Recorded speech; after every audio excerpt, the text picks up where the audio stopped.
At 2:07 a.m., a white Porsche rolled silently out of a New Jersey driveway. Behind the wheel was a man carrying a gun, a knife, and gasoline. He wasn't driving toward strangers. He was driving toward his brother. 14 miles away, an entire family slept peacefully inside their mansion, unaware that by sunrise, they would all be dead. A deadly mansion fire in New Jersey is being investigated as a quadruple homicide. A man and his wife were killed along with their 2 children. $1 million mansion on fire. A family of 4 found dead. A man found dead along with his wife and 2 children at their burned-out New Jersey home. And the 2 Caneiro children were repeatedly stabbed by knife. This one is the most brutal case that I've seen in my experience here. Keith Caneiro and his entire family wiped out before their sprawling mansion was then set on fire. And prosecutors say it was Keith's own brother who did it. Paul and Keith Caneiro grew up just a year apart in Brooklyn and Staten Island, inseparable from childhood. Friends who knew them described their bond with a single phrase: the Caneiro brothers against the world. Paul, the older brother, was protective of Keith. Those who knew them said Paul was intelligent, logical, and even-tempered, while Keith was more emotional and animated. They weren't just brothers. They were best friends. As adults, their paths seemed intertwined by fate and choice. Keith earned his MBA from Columbia University and built a fortune through technology startups, becoming a self-made millionaire. He settled in Colts Neck, New Jersey, with his wife Jennifer and their 2 children, 11-year-old Jessie and 8-year-old Sophia. Their modern mansion on Willowbrook Road stood out among the neighborhood homes, a testament to Keith's success. Paul lived just 11 miles away in Ocean Township with his wife, Susan, and their 2 daughters. The families vacationed together, celebrated holidays side by side, and remained deeply connected. Friends described them as extended family, the kind of people who saw each other multiple times a week, nearly daily in summer. In 2006, Paul and Keith formalized their bond in business, becoming partners in 2 companies based in Asbury Park. Square One was a technology consulting firm where Keith held a 90% stake, while Paul owned 10%. They split ownership equally in their second venture, EcoStar Pest Management. From the outside, it looked like the perfect partnership between brothers who trusted each other completely. But beneath the surface, something was beginning to fracture. In 2012, Paul was involved in a serious car accident. The impact left him with chronic pain and a permanent limp. He began relying on prescription painkillers just to get through each day. Family friends would later say that Paul was never quite the same after that accident. The jovial, even-tempered man they knew seemed diminished somehow, weighed down by constant physical suffering. Paul filed for disability insurance, claiming he could no longer work due to his injuries. The payments began flowing in, month after month, year after year. But what the insurance company didn't know was that Paul continued working through the family businesses, collecting income paid directly to his wife Susan to avoid detection. For 5 years, from 2012 to 2017, Paul received disability payments while secretly drawing substantial sums from Square One and EcoStar. It was fraud, pure and simple, but it was just the beginning of Paul's financial deception. By 2017, Paul Caneiro's lifestyle had spiraled out of control. Bank records would later reveal the staggering scope of his spending. In 2017 alone, Paul's household expenses totaled more than $402,000. The following year, he spent $314,000. Among the most excessive purchases were 3 Porsche leases, costing nearly $40,000 annually. The money had to come from somewhere, and Paul found his source in Keith. Keith had established a $3 million life insurance policy with an irrevocable trust account, and Paul was named as trustee. It was supposed to be untouchable, protected for Keith's family's future. But Paul saw it as an opportunity. Between January 2017 and November 2018, Paul made transfer after transfer from that trust account. directly into his personal bank accounts. In total, he drained roughly $78,000. Detective Debbie Bassender of the Monmouth County Prosecutor's Office would later testify that she found 16 separate transfers from Keith's trust account to Paul's personal accounts. Not a single payment ever went back to the trust or to Keith himself. But Paul's theft didn't stop there. He had also been taking money from the business accounts, billing personal expenses as insurance reimbursements at a rate of about $11,000 per month. When Keith's accountant Stephen Weinstein reviewed the books, he discovered that payments meant for company insurance were being redirected into Paul's personal account. Keith began asking questions, and Paul's house of cards started to tremble. On November 19, 2018, everything came to a head. Keith discovered money was missing from both the trust account and the business accounts. He was furious. At approximately 6 o'clock that evening, Keith called Paul. Security footage from Keith's home captured the entire confrontation, and the audio would later be played in court. Keith's voice grew more and more frustrated as he demanded answers from his brother. Keith said, "Get on the computer and tell me where the money went." "Paul, do it. I need to know where the money went." The desperation in Keith's voice was palpable. He was no longer asking, he was demanding. Keith said, "Paul, I'm telling you, I need it. Give me the login, Paul." When Keith couldn't get satisfactory answers from his brother, he took decisive action. He composed an email to his accountant and business associates, copying his younger brother Corey. In the message, Keith made his intentions crystal clear. He would stop all payments to Paul's wife Susan until the missing funds could be located. He was cutting Paul off financially. Keith also confided in Corey that he wanted to sell one of the businesses and end his partnership with Paul entirely. He was frustrated with Paul's reckless spending and the mounting evidence of theft. The email was forwarded to Corey at around 6 p.m. on November 19th. Keith had no idea he had just signed his own death warrant. At 2:07 a.m. on November 20th, 2018, surveillance cameras captured a white Porsche backing out of Paul Caneiro's driveway on Tilton Drive in Ocean Township. Inside the vehicle, Paul carried a 9mm Sig Sauer handgun and a knife. He also brought gasoline and supplies to start a fire. The drive to Keith's mansion in Colts Neck took about 20 minutes in the pre-dawn darkness. The roads were empty. The world was silent. Paul arrived at 15 Willowbrook Road sometime around 2:30 a.m. When he reached the mansion, Paul disabled Keith's home surveillance system. He cut a power line to the house and switched off the backup generator, plunging the residents into complete darkness. Then he waited. Keith woke up to find his home without power. Confused and concerned, he stepped outside to investigate.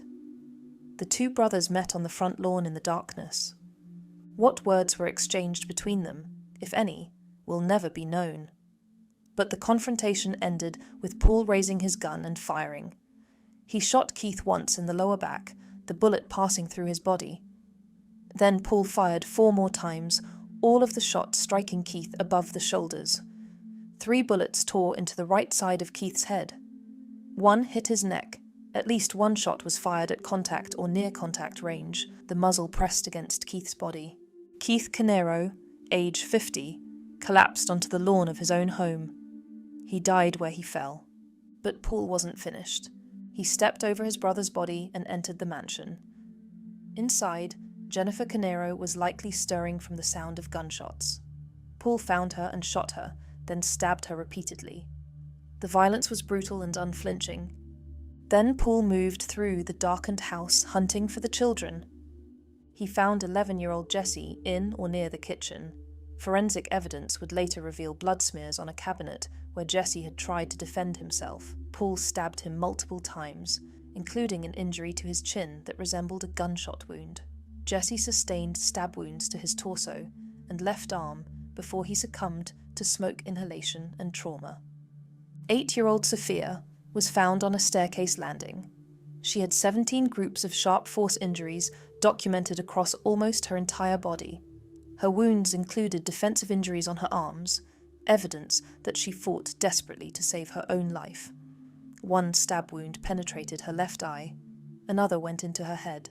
When firefighters would eventually recover her small body, it would be covered in both soot and blood. Dr. Alex Zhang, acting chief medical examiner for New Jersey, would later testify that Sophia's carbon monoxide levels were at 49%, well above the 40% threshold that can cause death from smoke inhalation. Her official cause of death was sharp force injuries and smoke inhalation. She was still alive when the fire started. After murdering his brother and his entire family, Paul gathered documents from the house and made his way to the basement. He set a slow-burning fire in the basement storage closet, designed to smolder for hours before erupting into a full blaze. Then he walked out of the mansion, leaving 4 bodies behind. Paul climbed back into his white Porsche and drove home to Ocean Township.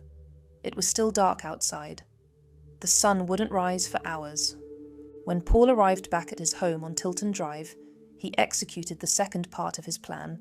He poured gasoline around the exterior of his 2-story house at both ends, near the garage and at another corner. His wife Susan and their 2 daughters were asleep inside, completely unaware of what their husband and father had just done. Then Paul set his own home on fire. At approximately 4:30 a.m., a neighbor named Heather Capp woke to the sound of male voices outside. She looked out her window and saw 2 men in dark clothing and black baseball caps carrying flashlights near the Caneiro house. Flames were already visible at the bottom corner of the home. Heather watched but did not call 911. She later estimated that 20 to 30 minutes passed before police and firefighters arrived. At 5:02 a.m., emergency responders were dispatched to the fire at Paul's house. When they arrived, they found Paul, Susan, and their 2 daughters already standing outside. The family had evacuated safely. 2 fires burned on the property, one near the garage and another behind the house. Ocean Township Fire Marshal Craig Flanagan spoke with Paul while they sat in one of the family's parked Porsches. He noticed Paul had a visible injury to one of his hands. Flanagan asked about it, and Paul said, "I hit it on the front door when I was walking through." The fire marshal then asked about a red gas can that was lying near the garage. Paul said, "I don't know anything about that." When asked if he owned any gas cans, Paul said, "Yes, a few. I keep them in a shed on the property." The fire damage appeared suspicious almost immediately. The burn patterns were inconsistent with an accidental fire. Ocean Township Police began investigating it as arson. Paul, his wife, and his daughters were taken to the police station for questioning. They waited there for hours while investigators tried to piece together what had happened. Back in Colts Neck, the fire at Keith's mansion continued to smolder through the morning hours. It burned slowly in the basement, exactly as Paul had designed it. The rest of the neighborhood went about their morning routines. Children boarded school buses for the last full day of classes before Thanksgiving. Adults left for work. Just after 12:30 p.m., more than 6 hours after the fire at Paul's house, a groundskeeper working at a neighbor's property noticed smoke coming from the Caneiro mansion on Willowbrook Road. His employer called 911. Within minutes, dozens of firefighters from multiple departments across Monmouth County descended on the scene. What they found was a nightmare. Keith Caneiro's body lay face down on the front lawn. He had been dead for hours. Inside the mansion, the fire had grown into a raging inferno, and the interior was reduced to rubble. Firefighters worked for nearly 24 hours to contain the blaze. When they were finally able to enter the structure safely, they began recovering the bodies. Sophia was found first, on the staircase landing between the first and second floors. Jesse was discovered near the kitchen. Jennifer was located on the stairs, leading from the basement to the first floor. All 3 had been stabbed. All 3 had been burned. The scene was so disturbing that even seasoned investigators would later describe it as one of the most brutal they had ever witnessed. Detective Richard Zerillo of the Colts Neck Township Police Department arrived at the scene and made the grim walk through the carnage. When Sophia's body was removed from the home, Zerillo noticed the stab wound to her left eye. The image would haunt him. Within hours, investigators announced that the family had been targeted and were victims of homicide. The fire had been set deliberately, and then someone noticed the coincidence. 2 fires on the same day both involving members of the Caneiro family. At the Ocean Township Police Station, Paul Caneiro and his family were still waiting.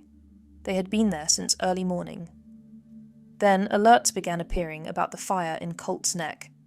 Lieutenant Patrick Brady noticed the last name immediately, Caneiro. Out of concern for safety, police moved Paul and his family to a private conference room. When word came that 4 people had died in the Colts Neck fire, the family was devastated. One daughter, Marissa Caneiro, would later testify about that moment. Marissa said, "When they told us everyone died, my dad was really upset and crying. He fell to the floor and I was just holding him." But investigators were already connecting the dots. 2 deliberately set fires. Keith's body with obvious gunshot wounds. Something was very wrong. Paul remained at the police station for 12 hours. Just before midnight, on November 21st, he was arrested and charged with aggravated arson for setting fire to his own home while his family was inside. 8 days later, prosecutors filed 7 additional charges, 4 counts of first-degree murder, 1 count of aggravated arson for the Colts Neck fire, and weapons charges. Monmouth County Prosecutor Christopher Gramiccioni announced the charges at a press conference. Gramiccioni said, "Based on our investigation, we believe that the defendant's motive was financial in nature. Paul Caneiro repeatedly shot and killed his brother Keith, then moved on to murder the rest of the Caneiro family. The fire at his own home was effectively a ruse to make it appear as though his family was somehow targeted." Over the next 7 years, prosecutors built their case. The delays were substantial, first due to the COVID-19 pandemic, then due to legal battles over evidence admissibility. The DNA findings were damning. Sophia Caneiro's DNA was identified on burned jeans and a black nitrile glove recovered from debris at Paul's house. Jesse's DNA was found on jeans in the basement. Paul's DNA matched a shirt from the debris pile. Ballistics evidence provided another crucial link. 7 fired 9mm casings found at Keith's mansion matched a Sig Sauer pistol seized from Paul's home. 5 bullets from the Colts Neck scene matched a barrel recovered from a backpack in Paul's Porsche. Paul's altered bank statements showed he had been doctoring financial records before sending them to the family accountant. His pattern of theft from the trust account was meticulously documented. And then there was Paul's home security footage, showing him leaving at 2:07 a.m. on November 20th and returning hours later. Every piece of evidence pointed to the same conclusion. On January 12, 2026, more than 7 years after the murders, Paul Caneiro's trial finally began in Monmouth County Superior Court. Assistant Prosecutor Nicole Wallace told the jury that Paul's house of cards was about to fall.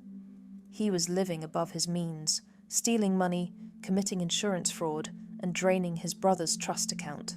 When Keith threatened to cut him off, Paul saw only one way out. The prosecution presented witness after witness. Neighbors testified about seeing flames. First responders described the horror of discovering the bodies. Forensic experts walked the jury through the DNA evidence linking Paul to the crime scene.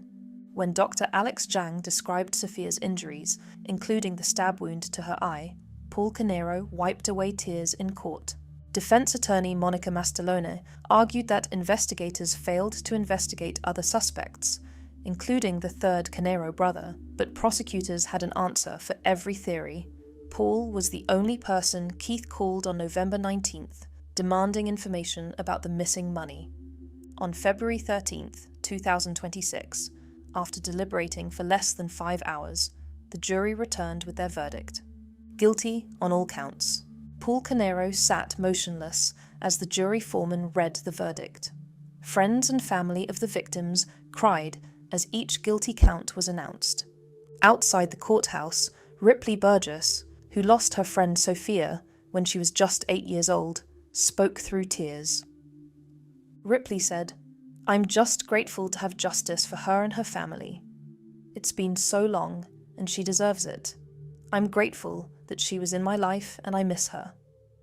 Paul Caneiro now faces multiple life sentences without the possibility of parole. His sentencing is scheduled for May 12, 2026.